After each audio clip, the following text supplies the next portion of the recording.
On this episode of This is Game Boy Lite, challenge and adversity are meant to help you know who you are. Storms hit your weakness, but unlock your true strength.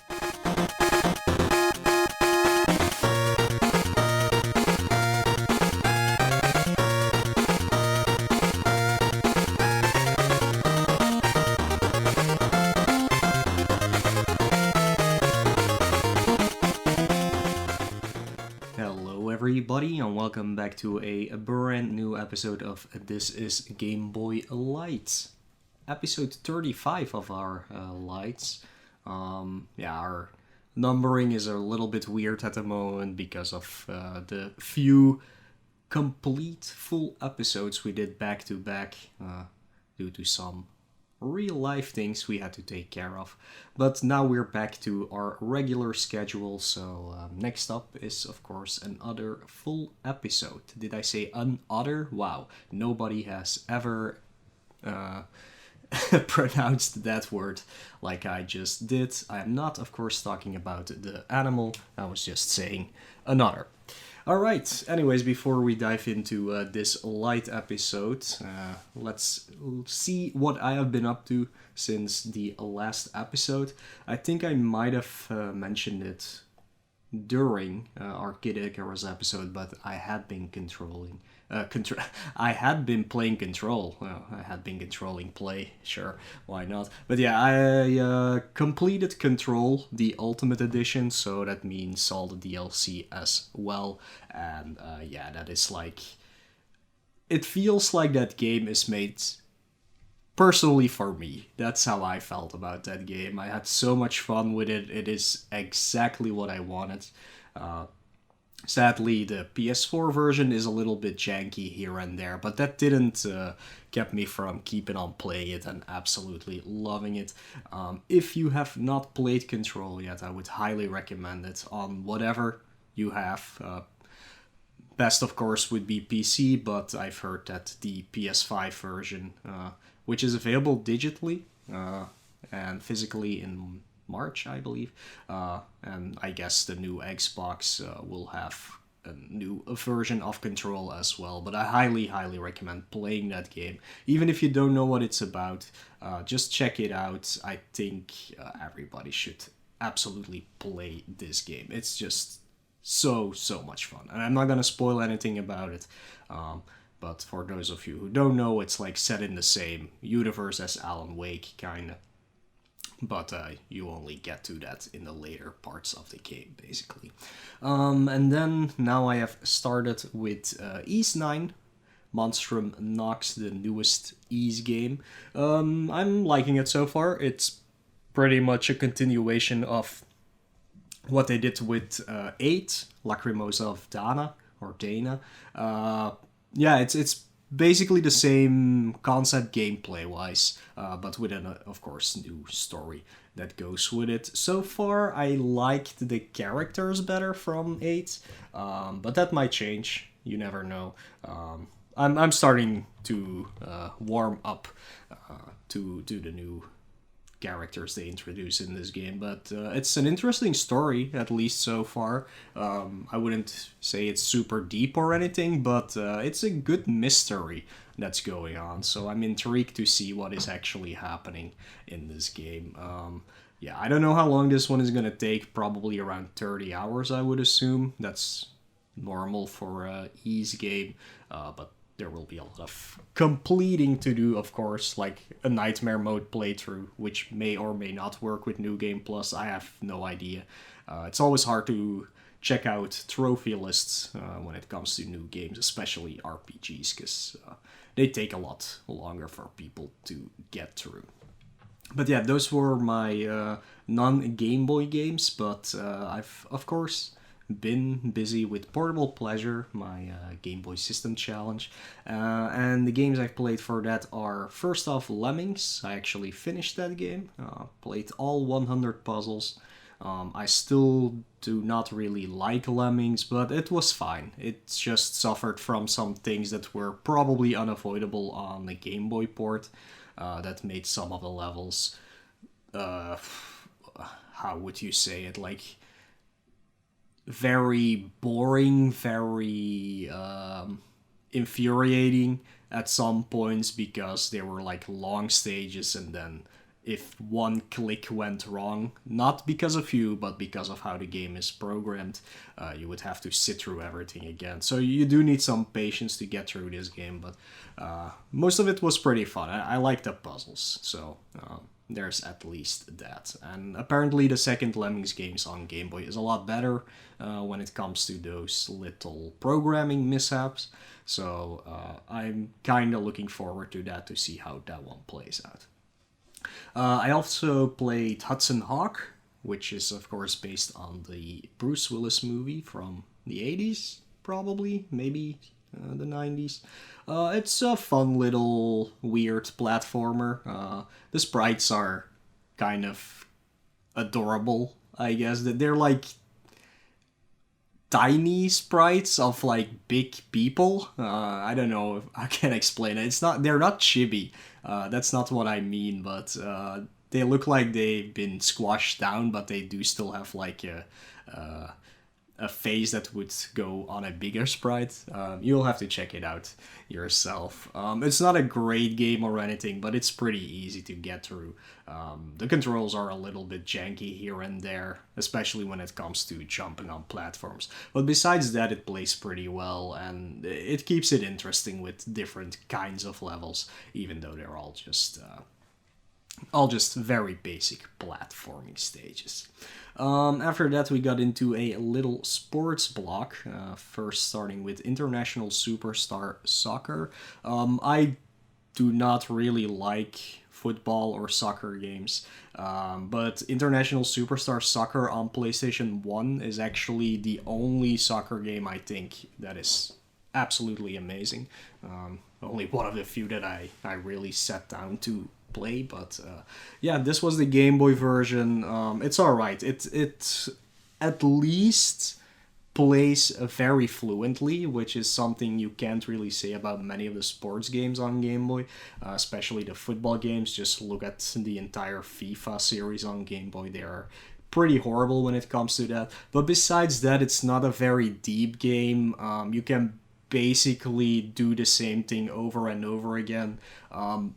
Which will not result in you scoring a goal per se, but at least it helps you to prevent from getting goals in your own goal. But yeah, it doesn't really do much. You really just want to put on the fouls and then make the opponents tackle you from behind, so they get a yellow or red card, preferably a red card, and then it's like easy going from there. To get the ending quote unquote or ending screen, I guess you have to win the International Cup. Doesn't really matter which team you pick. Like, I picked Belgium because I am from Belgium, which is not the strongest team. I think that one is Italy, but it's easy enough to beat your opponents anyways. You just have to really take a look at the team you're setting up, because sometimes you have to switch out people that are tired, but it's a really good system to see who can play and who cannot play. So yeah, there you go. That's International Superstar Soccer. Check it out, but don't expect too much. And after that, I played Side Pocket, which is of course a billiards game. You would think it's 9-ball. It's not. You can play 9-ball. That is just like a one-round single-player mode to it's basically the tutorial of the game, but there is another mode that I forgot the name of, in which you have to get a certain score by playing 6 or 9-ball, but you don't have to follow the rules really. You get points by basically pocketing balls in succession to each other, or even in the right order, because course in pool the balls get a number tied to them, and if you do them in the numerical order you get extra points, and there's some extra points you can get as well by doing some things like that, but whatever. Anyways, after you reach the score, you have to do a trick shot, and if you manage to do that trick shot, you move on to the next level, and there's 4 levels. The first part is really easy. The second one, you have to do a trick shot that took me almost 2 hours to figure out, weirdly enough. And looking back at it, it's actually not that hard, but I just couldn't figure it out. And the other 2 that I got first try. But yeah, if you're not familiar with how physics work in billiards, I guess, or in pool, it might take you a while, but I think it's a very easy game. You don't have to restart the entire game if you lose. You just stay in the same level, basically, that you're at, so you can keep on trying. And it took me 2.5 hours, but if I knew that trick shot, that very first one, way earlier, I would have finished it maybe in an hour. Yeah, something like that. So yeah, it's a pretty easy game. I would definitely check it out. It's a lot easier than Side Pocket on NES or Genesis or anything like that. So yeah, this is definitely an easier one. And I think the physics of the game work quite well. But you have to know a little bit about how physics work in general to know how to play this game up to a certain point. But yeah, those are the games I played for my system challenge, and with that, I can immediately segue into the topic of this episode, which is actually about system challenges. I wanted to take some time to talk about these a little bit more in depth because I keep mentioning them, well, my own in this case, but and sometimes EBC also mentions his challenge, but I wanted to take a closer look at what a system challenge is, how I feel about it. Keep that in mind, by the way, that this is a very subjective episode for the most part, but I am gonna lay down some objective things about them as well. But most of these thoughts are coming from my head, and other challengers might think otherwise on certain parts. So you'll have to ask them what their opinion on that is for sure if you want to find out more.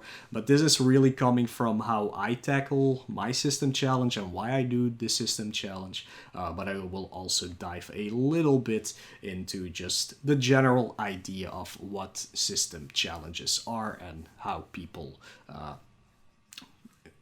do them, and how, if you are interested, you can maybe try to do a system challenge yourself. But yeah, more on that right after this break.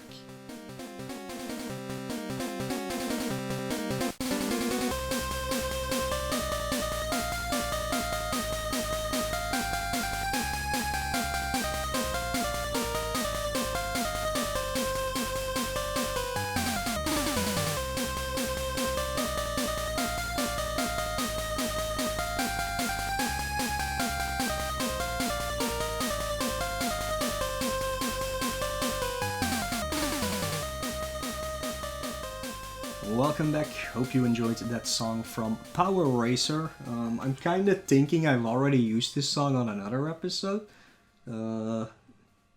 If so, hope you enjoyed that other song that Lex picked. Well, I don't think I have, but maybe I'm just confusing it with something else. Anyways, let's dive into the topic of this episode, so system challenges. So let's start with the basics. What is a between brackets system challenge? You might have heard the term being used around the internet, or definitely in this podcast, and I call it a system challenge. Other people call it a console challenge. The reason why I say system challenge is first of all because for example, I'm doing Game Boy. Game Boy is not a console. Game Boy is a handheld, so a system sounds better in that case. There's also PC, which is not a console. A PC is a PC, so that's another system. And there's also people who do multiple things, like multiple consoles and PC, blah blah blah, whatever. So I think system challenge is a better term to use, but console challenge is just as fine. But yeah, what is it concretely? So, in order to understand this, you have to know what most content on Twitch is about.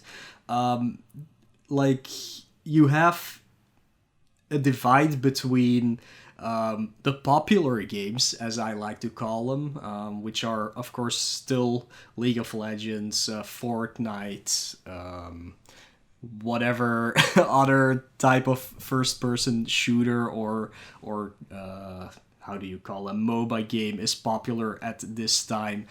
Things like that. That's where actually most views on Twitch will go to. And besides that, you also have just people, of course, playing new games all the time. That that's not really a category on its own. That's just people playing games in general. But you also have, of course, the retro community. And this is where the system challengers are also a part of. The retro community is very small.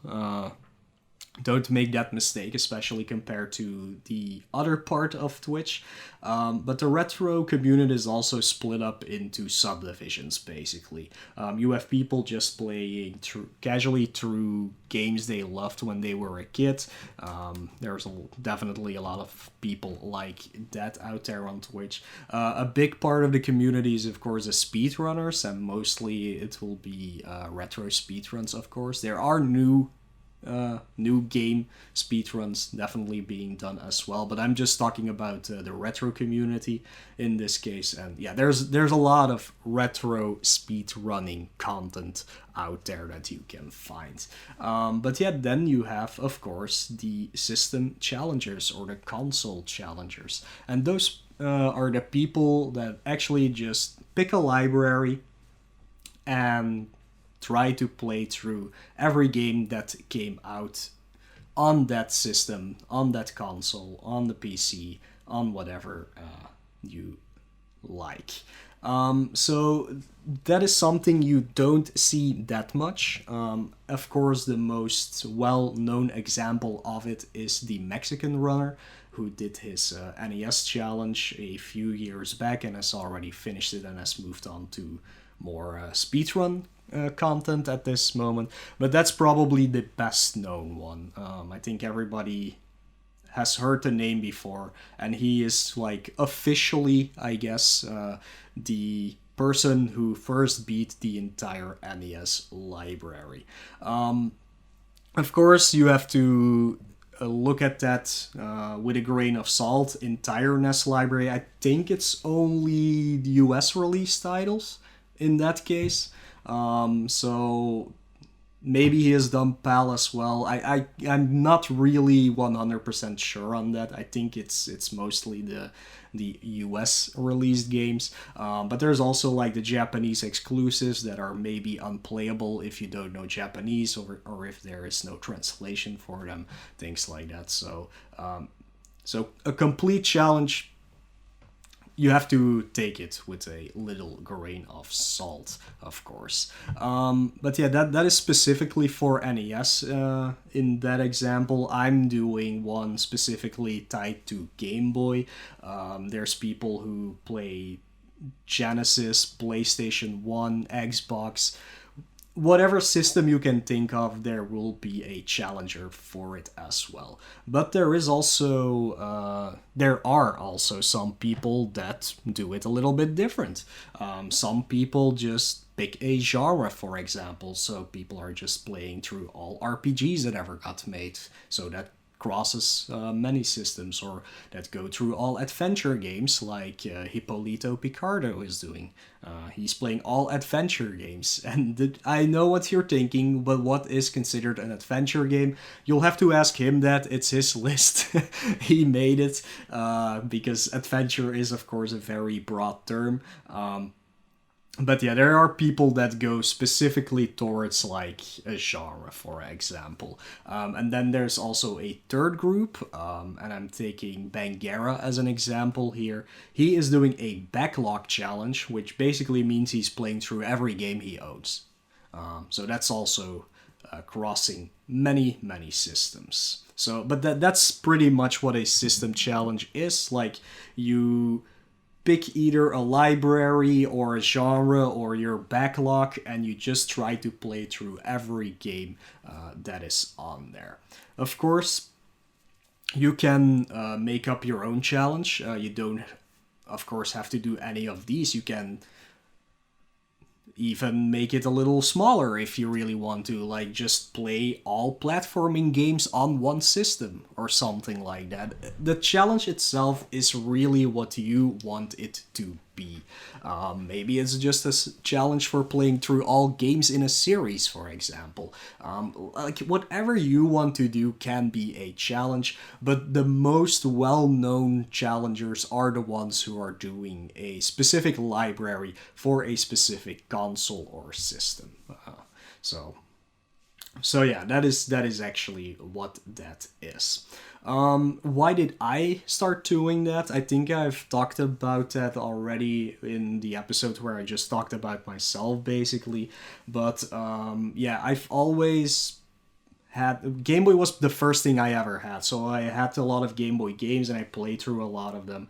And I first started as a speedrunner for Mega Man games, but after a while I really started to see that that was not really anything for me. I like watching speedruns. I like putting on races for speedruns and things like that. I like commentating for speedruns, but the actual speedrunning itself is not really my thing anymore. So yeah, after I stopped doing that, I was looking for another thing to do on stream. So what I did was I started playing some Game Boy games that I had when I was a kid, and I knew these games very, very well, so I got through them very fast. And then I started playing some games that maybe I have borrowed or I have rented or something like that, just to play through them again, because I really loved them and it was a while since I had played them. Yeah, I just started doing that, and like within I would say a month or 3-4, I had finished all of those games that I wanted to replay again. So then somebody just said to me, like, why will you not try just playing the games you don't know on the system? So I started diving into some newer games. Well, for me, newer games, of course, they're all old games. And yeah, after I've done like 20-25 of those, I was just like, you know what?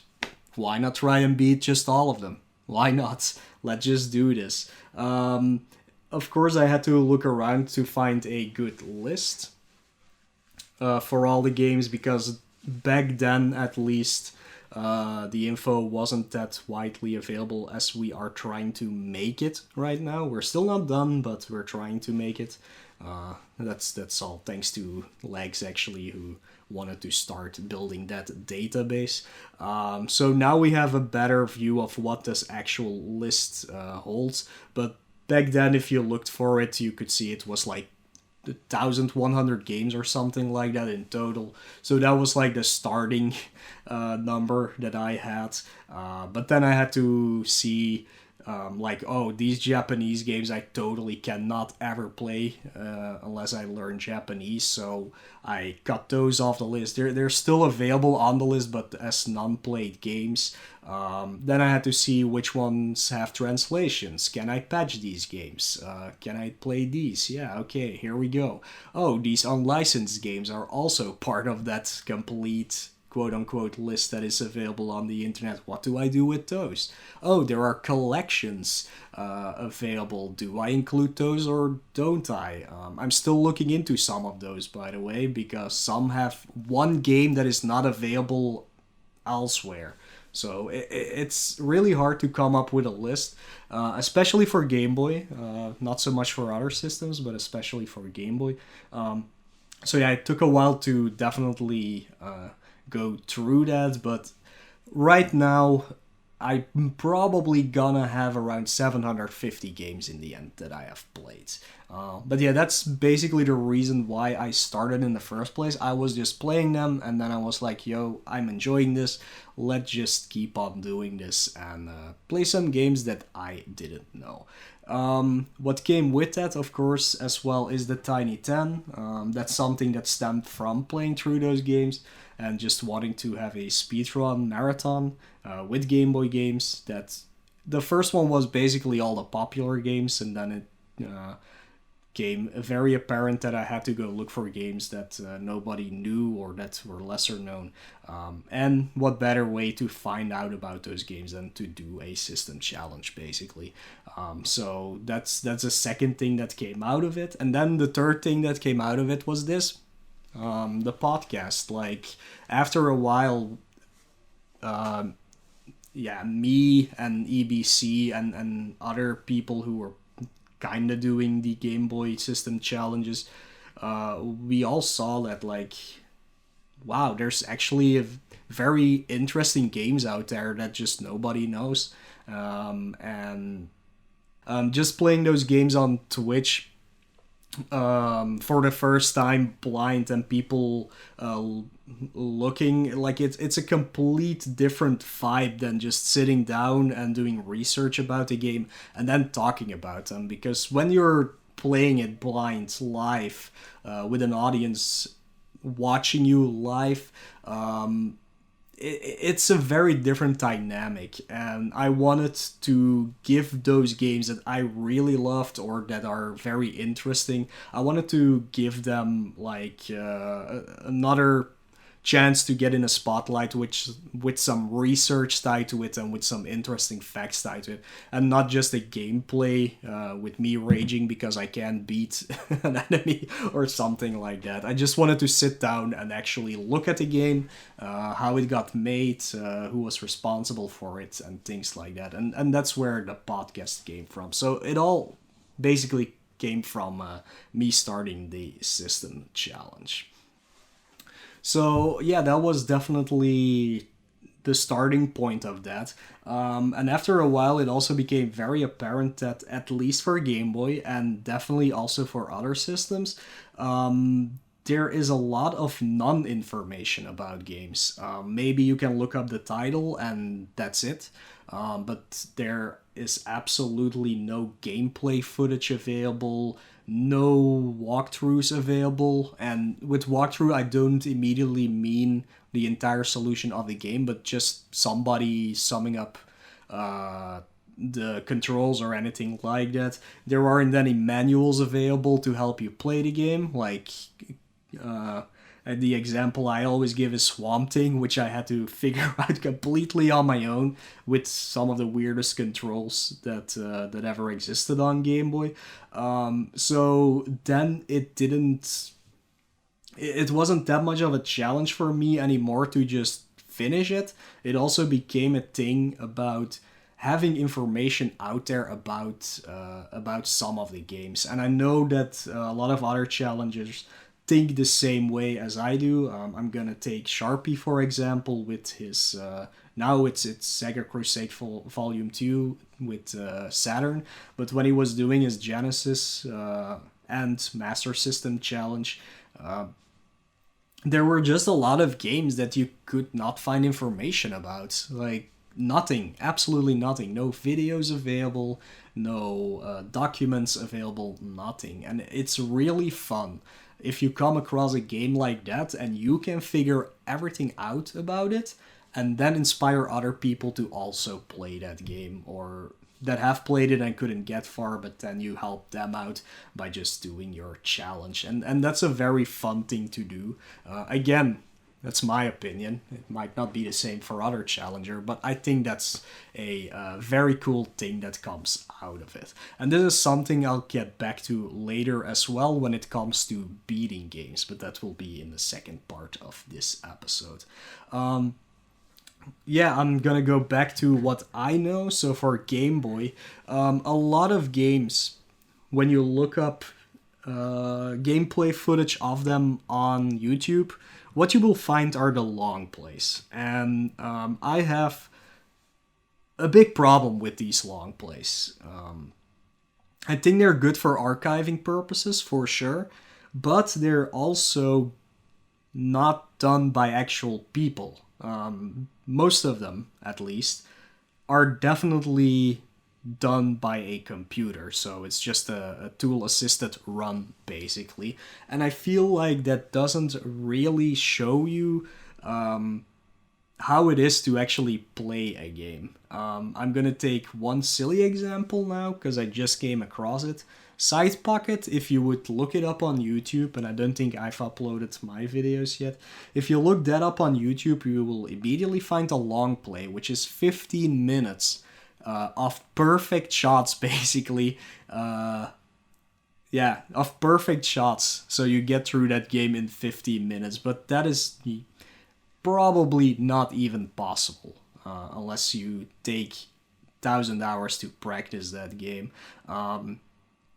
And for me, when I look at those videos, it is helpful for things when you get stuck on things or something like that that you really can't figure out. It is nice that you can actually look up some footage, clean footage of a computer playing the game for you, basically. But I feel like it loses a lot of, yeah, how do you say it? Like, I can't come up with a word right now.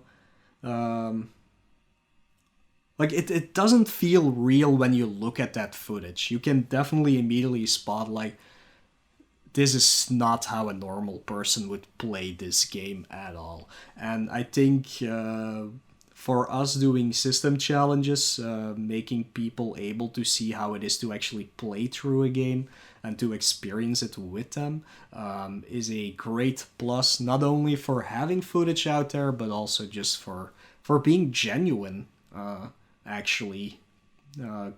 I mean, it's definitely dependent on the skill of the person playing the video game, and that's also dependent on the genres, of course. Like, I'm really good at platformers and RPGs maybe, but somebody else is very good at sports games and puzzle games, which I am not. So it's nice just to see how it is while it's being played, and I think that's also a very big part for challengers to actually do the thing they are doing. So yeah, games nobody has ever heard of, games that nobody has ever beaten. It's so much fun to finally get to be able to beat a game where you can see that nobody has ever done it before you. Not only because they just don't know the game, but also just because it's so hard or so so hard to understand to get through the game that nobody has ever done it before. And that's another big part of what makes these challenges fun to do. It's such a pleasure to just beat a game and knowing that you are the quote-unquote first one out there that actually did it. There's probably always somebody else who also did it, but there's no footage of it or something like that. But it gives you a very good feeling when you actually do that. But yes, I've been talking about the good parts, actually, that come from a challenge like this. But there's, of course, also some bad parts tied to it. And this is definitely something that's probably also very personal, but I think it's also something that every challenger must face. And the biggest thing about it is not every game is good, for sure, but you can get around that. It's not because it's not good that you can't enjoy it. Or maybe it's just hard and you have a lot of trouble beating it, but okay, that's a problem for you personally most of the time. Shit, what did I want to say?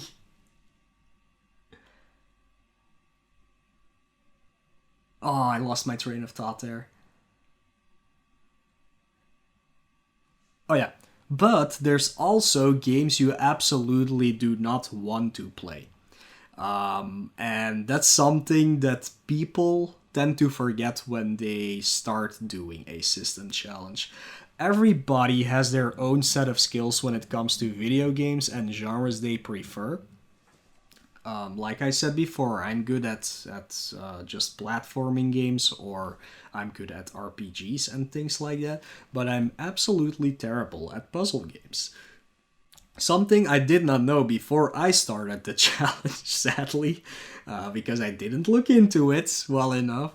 But Game Boy has a lot of puzzle games.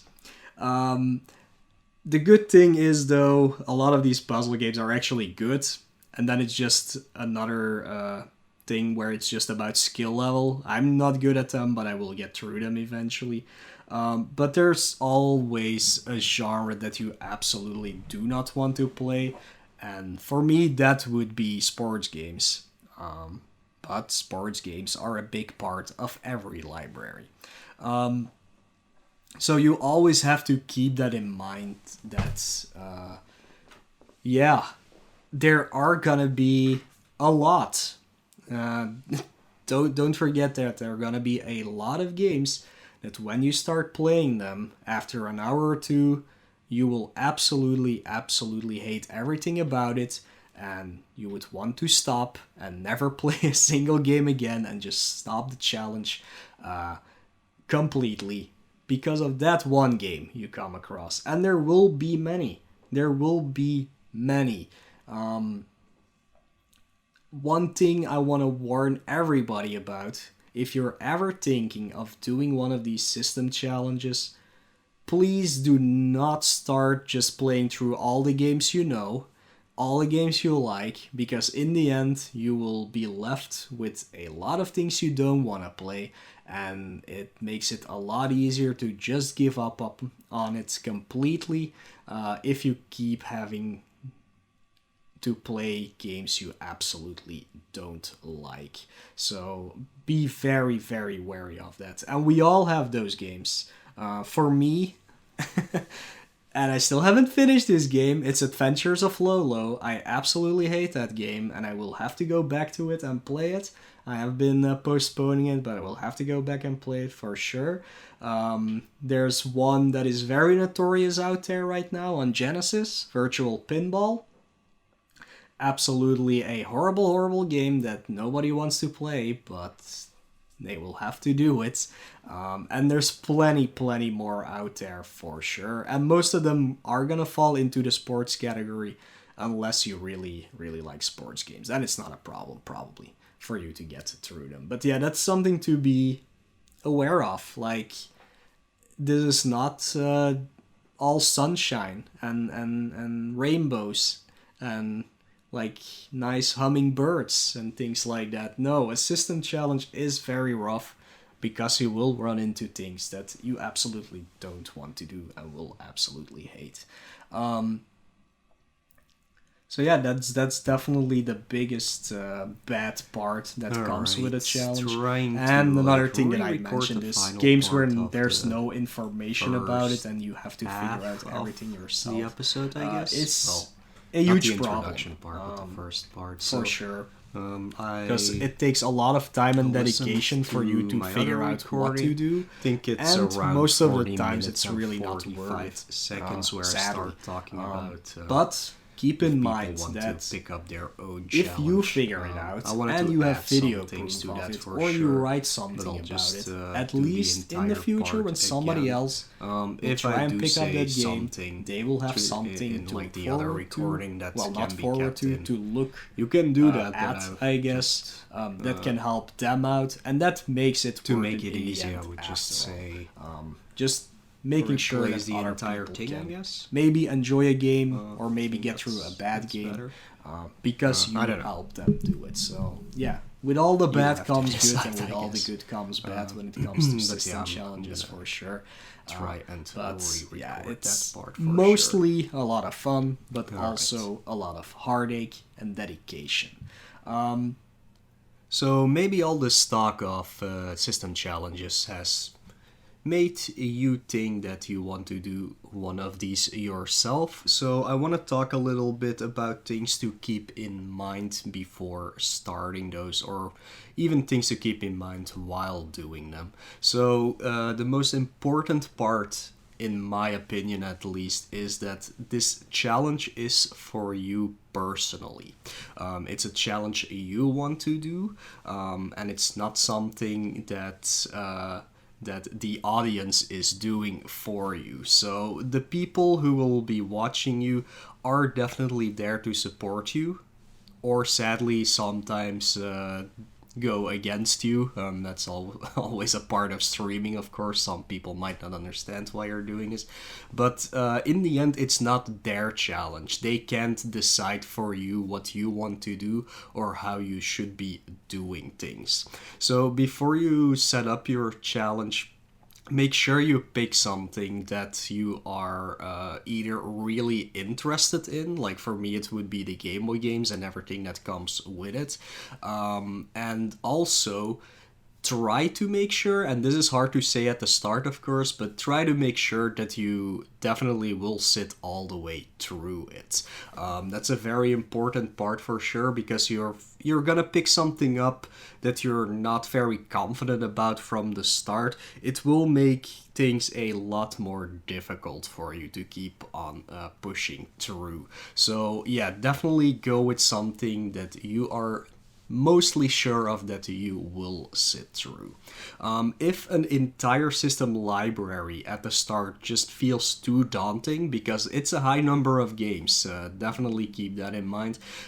If it feels a little bit too daunting, just maybe start with a smaller segment, a challenge or something like that. Just something to make yourself familiar with what doing a challenge is before just jumping into the pool without any floating devices and drown yourself in all the content that you have to kind of get through.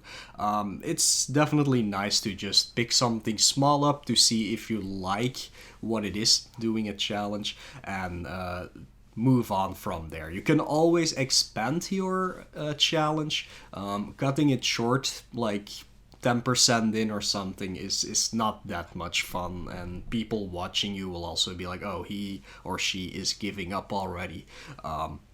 That's not good. That's not a good way to start things like this. So yeah, I would definitely see if you can maybe start small and then move on from there. A few things that I want to suggest while you're doing the challenge. I At least I do this, but when there's like a game that is giving me a lot of trouble, or that I know is gonna take like forever to get through, for me that's mostly puzzle games, of course, I would suggest not playing those games at moments where you are not feeling well physically or mentally. And what I mean with that is like, maybe you haven't slept very well, or you are working through some stuff on the side that has nothing to do with the challenge, and your mind is not totally set on playing through a game like that will give you a lot of trouble. I would definitely suggest just don't do it at that point. I have experienced that when I do something like that, I usually tend to get really mad while streaming, which is definitely not fun for yourself, because you're just making something harder on yourself, where it's better to just take a step back and come back to it with your mind in the right place. And it's also not very fun for anybody viewing. I mean, some people thrive on seeing people suffer, for sure, and that's a big part of challenges, that a lot of people will just come in to see you suffer. But there's a big difference between getting annoyed at a game, which is something I always do. That's just how I play games. I get annoyed at them, and then I start cursing at the game. But like it's all in how do you say that? Help me out here. Nobody's here, so nobody's gonna help me out here. It's all in good spirits. That's basically what I'm trying to say. That's just how I play games. That has nothing to do with me being actually mad. But there have been times that I got like extremely upset, and then I really start screaming and things like that. And when I stop the stream afterwards, I'm like, oh no, why did I do that? If I would have just taken some time off from the game or something, it would have been easier to get through the game for sure, and it would have been a lot more fun to watch as well. So yeah, it's not bad taking a break, and this is something that is dependent from person to person, of course. I know a lot of people who will just push through no matter what, but I feel like that is not very healthy in the long run, and it's better to just take a break. And you shouldn't be afraid of taking a break either, and you can do that in two ways. I sometimes had enough of Game Boy games for a while, especially because I also do the podcast and I do the Tiny 10, and I'm very involved with the Game Boy community in its whole. So sometimes I just need a break from Game Boy in general, and then I just play something else. I mean, that doesn't matter. Just make sure that your audience knows that you're taking a break from whatever you're doing. I just mix it up with some casual gaming or something, but I do want to keep streaming most of the time, so I do that. Do that on Twitch as well. And otherwise, I'll just take a day off or something and do something on the side while not streaming. But taking a break is definitely not a bad thing. It just helps you mentally get through the challenges for sure. Or you can just, instead of like stopping the challenge for a bit, you can just switch to a game that you know you're gonna like yourself. Just pick something off the list that you're like, oh, this will clear my head of the thing I'm doing right now if it's a tough game, and then you can go back to it. Like there's no problem doing that. And the biggest example I can give right now is Picross 2. That game is gonna take 200 hours, and I'm sorry, but I do not want to spend 2-3 months just playing Picross and nothing but Picross. So I do it in parts. I do like one world and then I just move on to a few other games and then I get back to it. I think that's a very healthy thing to do, but it, like I said, it depends on what kind of person you are. Of course, sometimes you just want to get through that game. But it's definitely something you can do, and you shouldn't feel bad about it when you need to do that, at least. So that's definitely something to keep in mind. And well, another thing, and that is also very personally, when you're doing the challenge, don't lie to yourself by cutting corners trying to beat games. And that is something that I did at the start, kinda. Like, at the start, I was like, oh, the numbers are all that matters. Like, I have to get through all of these as quickly as possible so that I keep beating games, yada yada yada, and making progress. During the course of the challenge, though, that changed a lot, where now I really just sit down and take my time with every game. Even the ones I don't like, I really sit down and just take the time to figure everything out and do it very quote-unquote casually, actually trying to beat those games. And it's just a lot better to do that. And if you can force yourself, I guess, to do that from the start, it will be a much more fun experience throughout. Because if you are only thinking about the numbers, you're gonna do things yet you shouldn't be doing.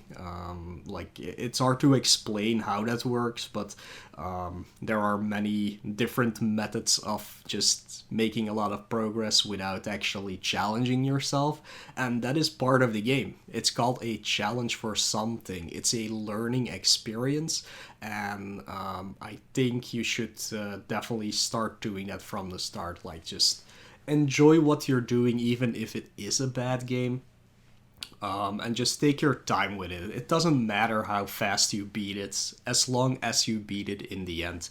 That is all that matters, because then you have overcome the challenge of the game, and that's what it's all about. And going from that, one of the biggest things is, and this is something that differs between every challenger for sure, but I'm gonna say my take on it, and you can take it as you want to. If you want to do it a completely different way, that's all fine. But a lot of people ask, yeah, what do we do with like hints or tips from the audience, or like using walkthroughs or other videos or things like that? And that is, yeah, that is very person dependent, of course. Some people really want to do everything without ever getting a hint or tip or using a walkthrough, or even looking up the manual, which I strongly suggest you do if there's a manual available, because some games really are just a mess if you don't know what you need to do. But my take on this is that, like, when I start a game, I also do not want any hints or tips or whatever. I'm trying my best to get through a game completely on my own. But if I do seem to get stuck on something for a long period of time, and again, I guess I'll take the example of puzzle games in my case, I do ask help from the audience at first. I ask, do you guys have any idea to like push me a little bit forward so I can figure it out yourself? Or if that even doesn't work, I really suggest that my audience just helps me out completely, if I can't figure it out myself. And the reasoning for me behind that is that, again, this is a learning experience, and there is only so much you can learn on your own. It is okay to ask for help sometimes if you're stuck at something. And I get why some people don't do it because they feel like it is cheating. But I think that's more of because of some people in the past that have been playing through games with a walkthrough right next to them. And that is something totally different. If somebody's telling you from the start to the finish what you need to do and what button you need to press, that is like, then you're not challenging yourself anymore. Then you're just following the lead of another person. But if you are really stuck, it's okay to just ask some help. And yeah, some people would argue that back in the days when games got released, at least when it comes to retro games, we didn't have help either. Like, we didn't have the internet or video evidence or things like that to get through the games, and we had to figure it out yourself. And I do agree with that, but what we did do was ask our friends if they played the game, what they were doing if we got stuck, so to help us out, or just ask a friend over to come and help us get through a game or something like that. And there were even magazines that provided tips and tricks. Like, you didn't need to buy them, you could just not do that at all, but I think a lot of us back in those days were super happy that when a magazine came out with a tip or a trick for some game we were struggling with, that it actually helped us get through it. So yeah, you have to decide on your own, of course, how you're gonna do this, how you're gonna handle hints, tips, and reading walkthroughs and things like that.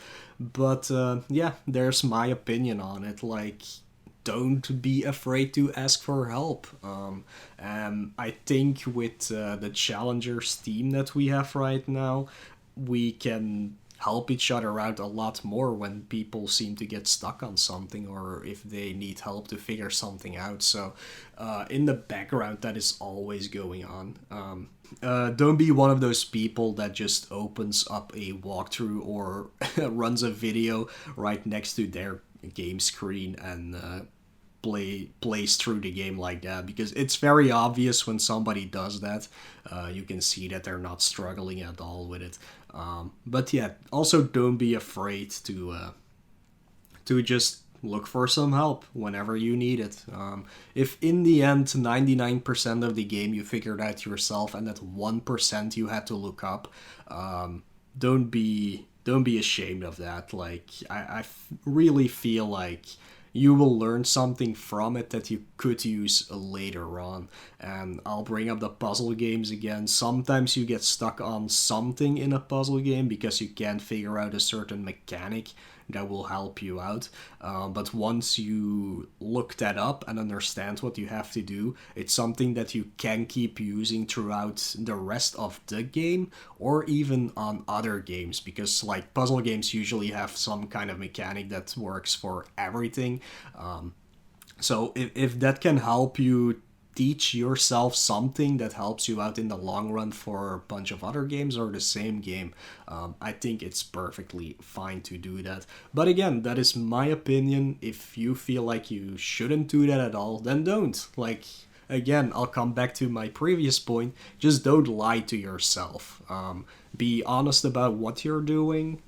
Be honest about it to your audience as well. Make sure you have written it down somewhere, like what exactly is that you are doing throughout your challenge, and then nobody will have a problem with that in the end. And if they do have a problem with that, that is, well, their problem. It's not your problem. Again, it is a challenge for you, not for the people who are watching you. So, yeah, that's my take on everything to keep in mind when starting one of these challenges or wanting to start one of these challenges. Anyways, let's take a short break with some great Game Boy music, and after that I have a few other things that I can mention before we wrap this episode up. Be right back.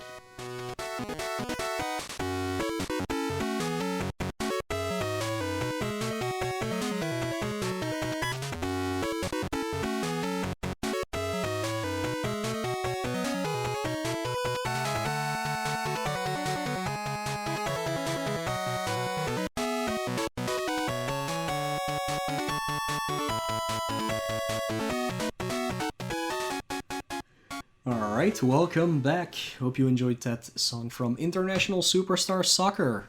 Yeah, it's a Konami game, so it does have some great music actually. So, hope you enjoyed that song. You can only hear it during the menus, because during the matches there is no music at all. Anyways, a few other things I can mention about these system challenges.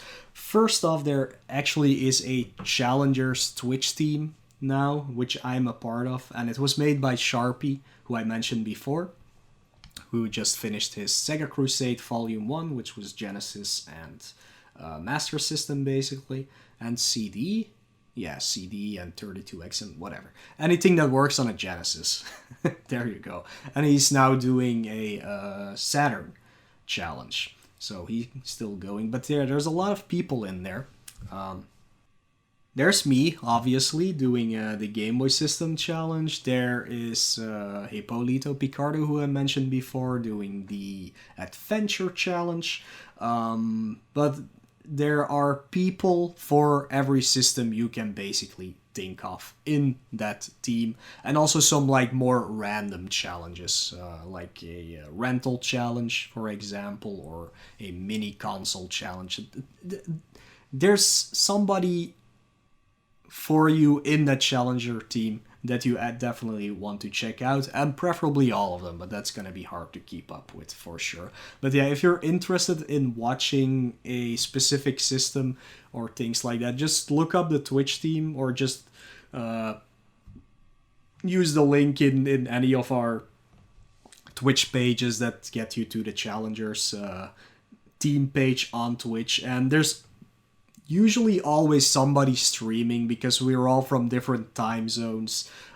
So usually when I look at the list, there's always somebody online that you can check out. So if you're interested to just see a challenge or find out more about these challenges, I would definitely recommend you just going to check out any of these people and see what they're all about. There's even challengers for specific languages. I know Retro Nimrods does Spanish, I believe. We have El Masta, who is mostly talking English but is French, so we can talk French. And you have Granen Hero, who's been on the podcast before, of course. who talks Swedish basically 90% of the time. So there's definitely somebody out there for everybody looking for it. But yeah, with the Challenger team, like we have a private Discord, of course, for our own, and we are actually doing a lot of work in the background as well for not only finding new people who already started their challenges, because you can't know everybody, of course, but we're also at the moment, and Bengara started this, I believe, are making a document with the win conditions for every game on set system. This is a long progress, of course, because there just are a lot of games that we have to consider. But it's nice to see that there's a bunch of people in the background actually making a list like this, so we can compare notes for when it comes to beating games and making sure that the actual ending of the game gets reached, or if there is no ending, at least put that in the list, so if newer people come along and they're like, hey, how do I beat this game, we can actually provide them with that information. And I'm gonna take one example. No, I'm gonna do two examples actually when it comes to these winning conditions that I came across now. First off is Lemmings, and this is specifically about the Game Boy / NES version, because it's kind of the same game. There's a few differences, but not that many. But when it comes to Lemmings, when I started it, I asked Hero what his condition was for beating the game, and he said, I've done fun mode and mayhem mode, which is basically easy difficulty and very hard difficulty. Each have 25 stages. I've done those and then I've stopped. I was like, oh, but why did you do that, actually? And he was like, all the stages are the same between every difficulty, but they are more difficult puzzles on that same stage. Which at the moment, when I heard it, sounded plausible. Like, it made sense that you would just do the hardest puzzles and then be done with it. When it, like, it made sense at the time. And I asked him, why did he chose that? And he said the Mexican runner during his NES challenge actually did that for the NES version. He only played the fun levels, which is basically practice teaching you the mechanics, and then he did the hard levels.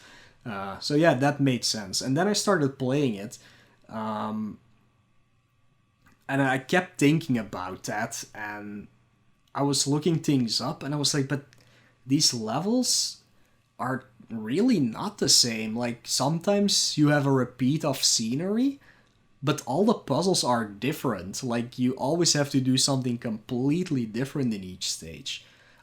So that didn't make much sense to me to just do the first 25 and the last 25. So what I did, I played through the entire game. And yes, it's 100 different puzzles. So in my opinion, and the opinion of the other challengers at this point, yeah, you do have to do every stage because they're all different stages. Yes, you can pick the hardest difficulty from the start and you only get credits after you've beaten the last stage of the highest difficulty, but just doing fun and mayhem and not the rest basically skips half the game. Or more than half the game, depending on which version you're playing. And so this is not a... like, I understand where the Mexican runner came from, and this is definitely not throwing him into the fire saying he didn't beat the game or anything like that. But I think at that time he didn't think about it enough, and he made a mistake there. So technically, he didn't really beat the game in that regard, but I can see he got the credits for him that was that was fine. And I don't want him to come back to it and replay it. I hate lemmings as well. Don't worry. But yeah, those are things we have to really look at when it comes to putting together these lists of winning conditions. Because that is very, very important to figure out so that when somebody in the future does the same game, they actually know what they're in for and what they need to do. Another problem with these winning conditions is sometimes it's not very clear and more a personal take on it. Like definitely when it comes to sports games, it's always difficult to tell, especially if there's no like tournament mode or anything like that. Usually you also don't get credits when you finish that game, you just get like an image, if even. So those are very hard to figure out for sure, and I think a lot of people will have to figure them out for their own, what their winning condition for the game will be. But we are trying to put together something very comprehensive that warns about everything. Maybe there's even modes that give you different modes that give you the same credits, things like that. So that's something to look out for. Another example from my library that I just did, Bust a Move 3DX. You can play 4 different modes, but they all give the same credits basically. So what is the winning condition? But it's nice that we're putting together a list to inform people about that at all. And then there's also some games we have no idea if there even is an ending or not. Or what a winning condition would be. Pinball games come to mind. On Game Boy, there are no credits for reaching the max score. But there are a lot on Genesis or on TurboGrafx where reaching the max score actually does give you an ending, so something to look out for. Most of these pinball games, nobody has ever tried to reach the max high score. That is definitely a problem for sure. But yeah, for the Game Boy ones, I'm pretty sure. I did my research for those, but I haven't done it myself either. I haven't really tried reaching the high scores, but yeah, it's definitely nice to have a group of people who can look into that so that we actually make sure we reach the end of the game. With that also comes that sometimes people find new information and then you just have to revisit a game. Or you don't. Like, again, it's your own choice, but I do that. If I find out that there's something more to a game, I do revisit it after a while. I have a few lined up, actually, that I would like to redo. So I can reach the quote-unquote ending of them. And then there is another example from the Game Boy library, World Bowling, where nobody has physically ever been able to beat the game. And what can I say more about that is that we asked a TASer to look into it, and even he can't TAS the game to the end. So that game we have actually no idea what the winning condition would be, even if there is a winning condition, if there is an ending, we have absolutely no idea. If anybody wants to figure that out, listening to this episode, please do. But yeah, there's no information available at all. The only thing we know is there's 6 different countries you have to get through. The physics are different on each track, and apparently in each frame, things work differently even if you do the exact same thing. Nobody's ever been able to beat the 6th guy. I'm sure there probably is an ending screen after that, but yeah, so far we haven't been able to figure it out. So yeah, those are things to keep in mind, and then we can update lists and make sure people have a list to go on from when they want to start a certain challenge. So yeah, that's something we're doing in the background. Again, it will take a lot of hard work and dedication to get through that. But yeah, if you're doing a challenge and you have any, or want to start a challenge and you have any questions, feel free to contact any of us. We can definitely help you out with whatever you want. Alright, that's all from me. Let's see. I did have some questions for this episode, so let's dive into those before another quick break and then the outro. So Ariel asks why. I think I've explained that in bits and pieces, at least for me personally, why I'm doing this. But yeah, like I haven't studied psychology or or anything like that. But it's just human to do something like this. It's the same as collecting.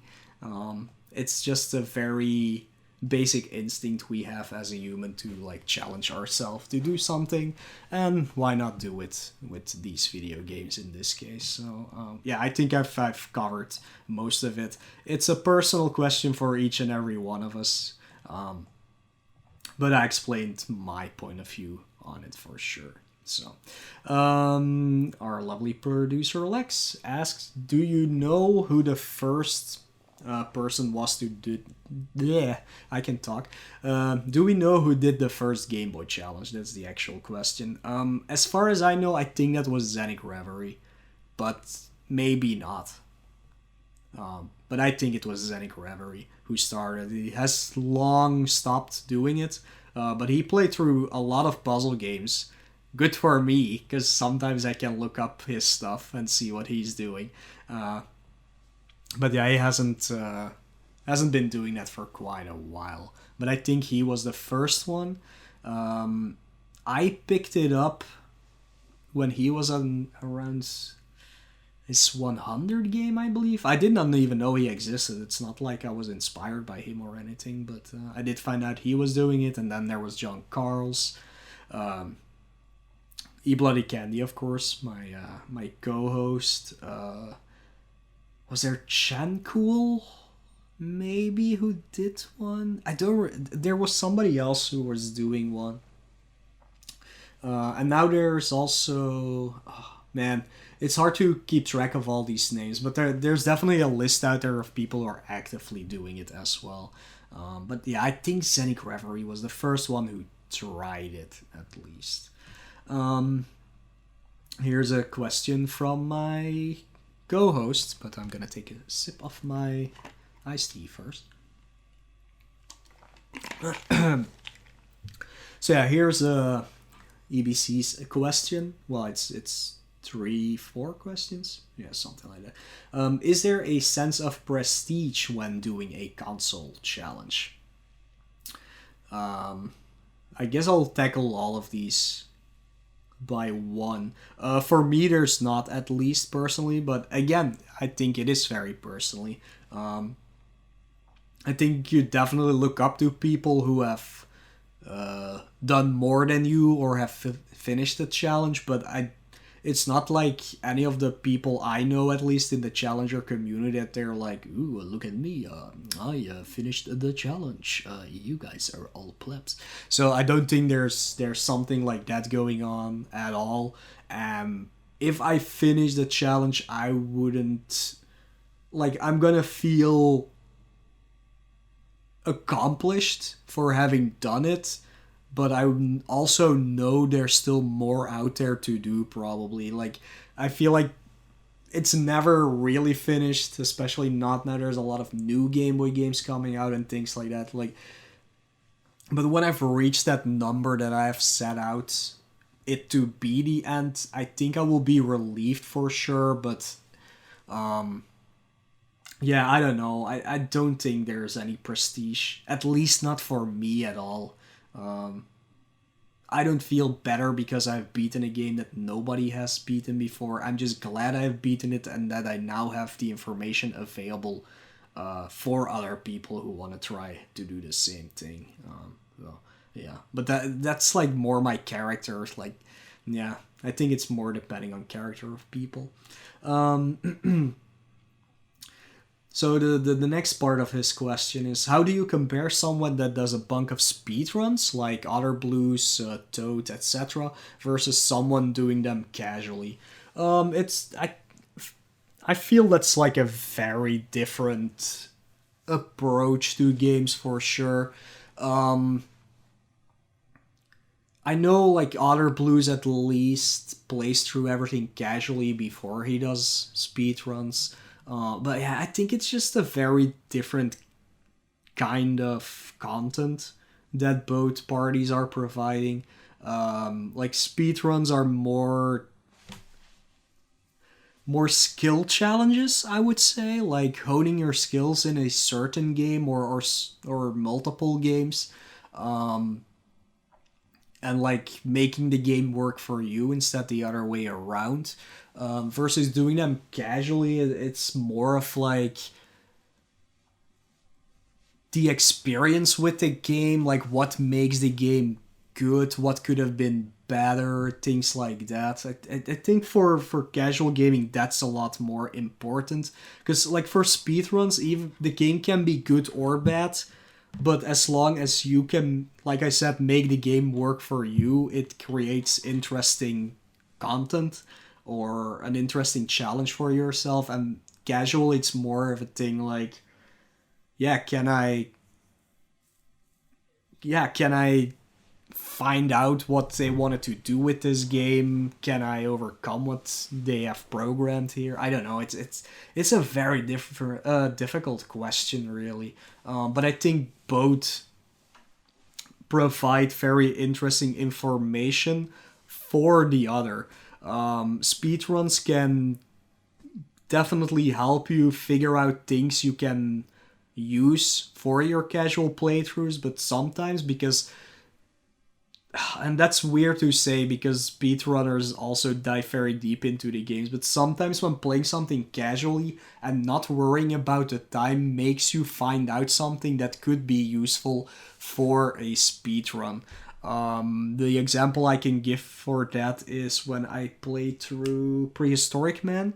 The speedrun was available. It was a really good speedrun, but I was just playing through it casually and just pressing buttons here and there and seeing what the game was about. And then I suddenly found a warp that wasn't used at all in the speedrun. So I provided that information for the speedrun community. And now there's a task that even found another warp in a stage before. So I think both parties work very well together, at least. In providing information about the game. So yeah, both definitely have their merits, and I think both are interesting. I just don't like the actual act of speedrunning that much anymore, but that doesn't mean I dislike speedruns or anything. So, and then the final part, do you think there is a certain pedestal within the consoles community when a person is working on a challenge or has I think I've touched upon that. Like, you definitely look up to people who have done more games or who have beaten a game you couldn't beat before, but we are all there to help each other to get through the games and not like be like, yeah, I've beat it and you'll just have to beat it on your own. I'm sure there are people like that out there. Absolutely.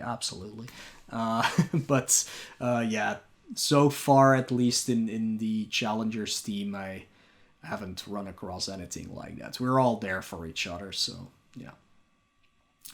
Okay, we have some more questions from Lex. As two people going through console challenges, what is your motivation for it? Yeah, I've told mine, really, so I won't get into that. Yeah, is there a personal goal like video preservation of gameplay or boring evenings you wanted to fill? Because that was Lex's motivation. She does one herself, but she only plays the game she actually has on Game Boy. But yeah, I've definitely talked about this, but like EBC has replied to that, so I'll get through that real quick. So his motivation, the US library doesn't motivate him at all. The Japanese library excites him way more, and that's why I started to include those in his list of games. Yeah, like when EBC started, he was only doing US releases, but now he's doing all of them like me. So yeah, going back to be talking as EBC. I find a lot of the Japanese exclusives to have more interesting mechanics or just overall better sprites animations. So yeah, there's a lot of cool Japanese games that just nobody knows, and that's why I included those in the first place on my list as well, because they're really cool, and I found a lot of great games that way. So EBC's personal goal, I have a hard number of games I like to meet, but really I just want to experience as many games as possible, beaten or not. Yeah, I can definitely see that. Yeah, I'd want to beat them, of course, but yeah, it's all about finding out more about games. So then about the boring evenings part, EBC says, my life is pretty boring right now with COVID. Mine was never meant to be filler. A majority of my audience follow and watch me for retro games. When I was contemplating doing the challenge, was TMR. It was when TMR, the Mexican runner, was like 66% through NESmania. Oh yeah, it's called NESmania, I forgot. Someone else was doing an NES challenge. I saw John doing a Game Boy challenge, etc.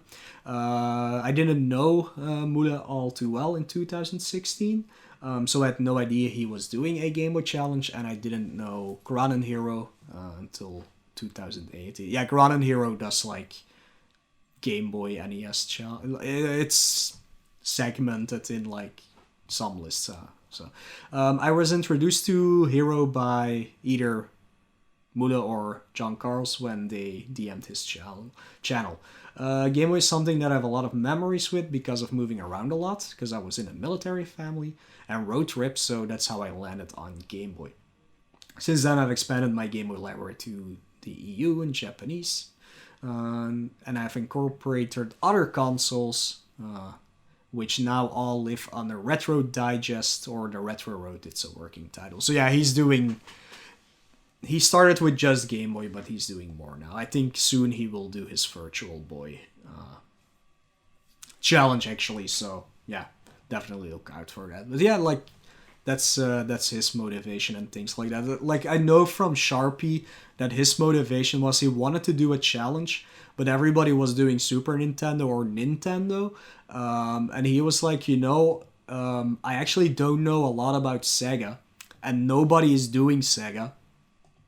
And I always wanted to play more Sega when I was a kid, but didn't have the chance to. So that's why I started the Sega Crusade. I know that's what he has said a multitude of times. So yeah, everybody has their own reasons for sure for doing this. So that's a little insight into that background. All right, yeah, that's pretty much it. I think I can wrap it up here for now. But first, let's take another very short break with some music from Side Pockets.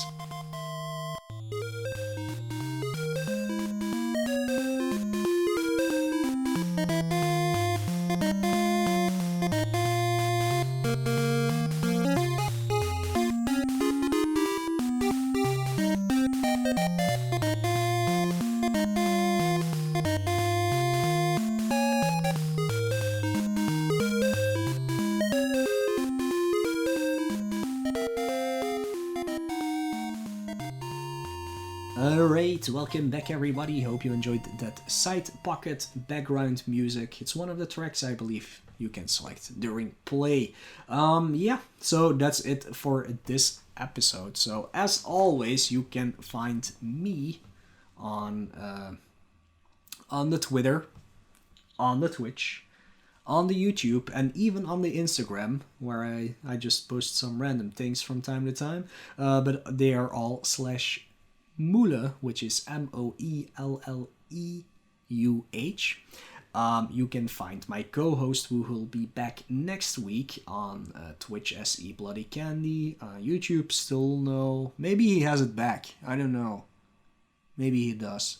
But yeah, you can find him on the Twitch and the Twitter as eBloodyCandy. And you can find our amazing producer, Lex, of course, on YouTube as Lex, on Twitch as SprintingLegs, and on Twitter as also SprintingLegs, I believe. But she also has her own website, SprintingLegs.com, which you can visit. There you can find all of our other projects besides just doing this podcast, just like the Game Boy database and the manual database and things like that.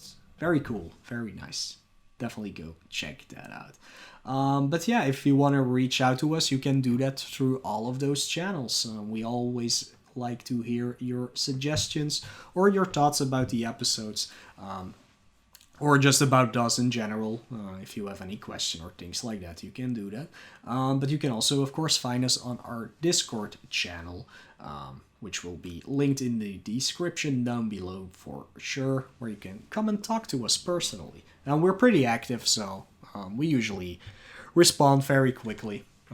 Me, not when I'm sleeping, of course, but usually we tend to respond very quickly to any questions that you may have. And of course, you can find the channels there where you can ask questions about upcoming episodes. That's where we get those questions from.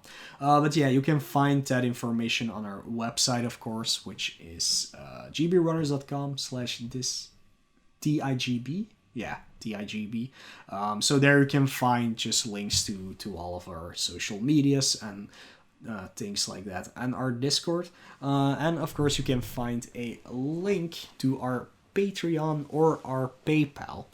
So if you would like to support us, and we use that money to pay Legs, pay for our SoundCloud account, pay for our website to be hosted and things like that.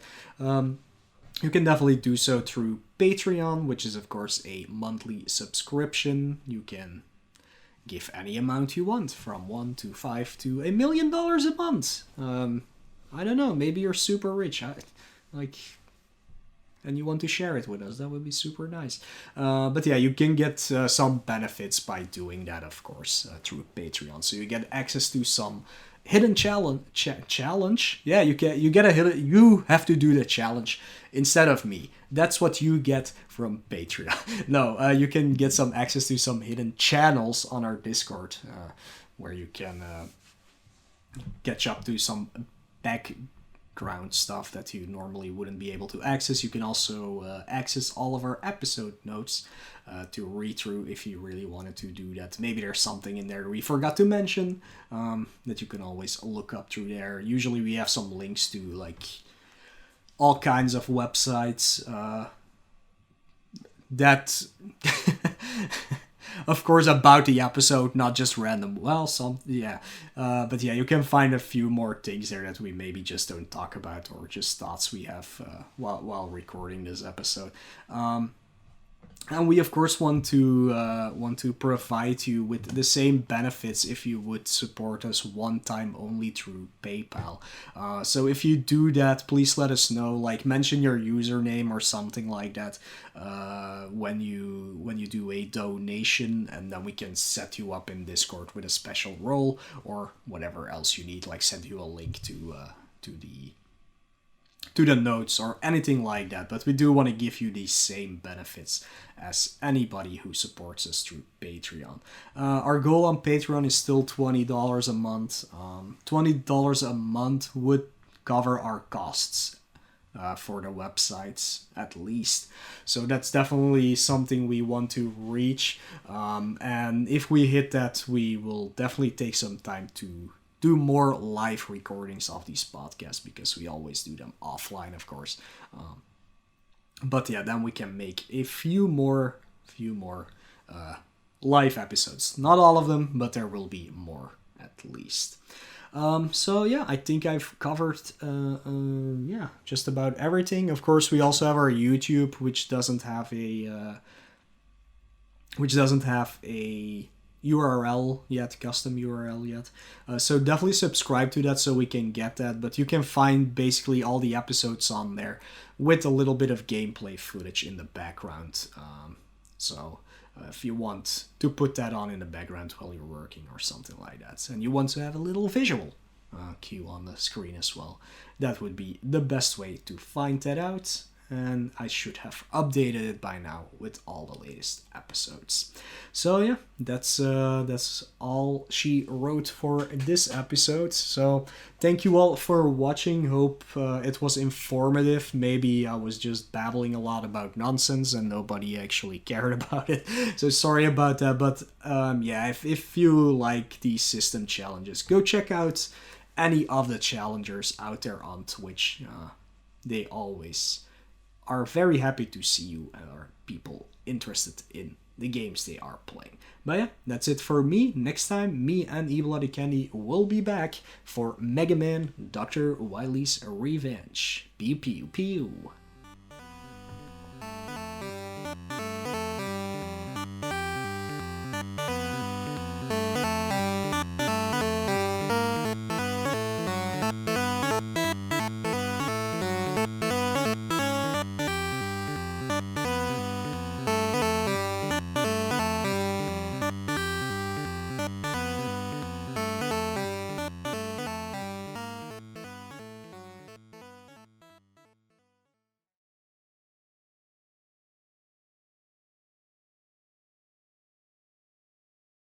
There we go.